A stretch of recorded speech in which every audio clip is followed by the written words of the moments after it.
اے پیغمبر، میری طرف سے لوگوں کو کہہ دو کہ اے میرے بندو،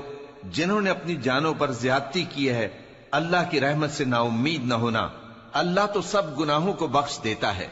بے شک وہی تو ہے بڑا بخشنے والا، بڑا مہربان۔ اور اس سے پہلے کہ تم پر عذاب آ واقع ہو، اپنے پروردگار کی طرف رجوع کرو اور اس کے فرما بردار ہو جاؤ، ورنہ بعد میں تم کو مدد نہیں ملے گی۔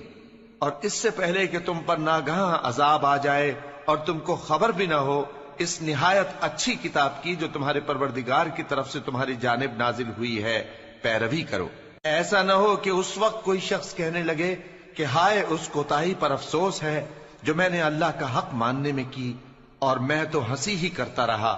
یا یہ کہنے لگے کہ اگر اللہ مجھ کو ہدایت دیتا تو میں بھی پرہیزگاروں میں ہوتا، یا جب عذاب دیکھ لے تو کہنے لگے کہ اگر مجھے پھر ایک دفعہ دنیا میں جانا ہو تو میں نیکوکاروں میں ہو جاؤں۔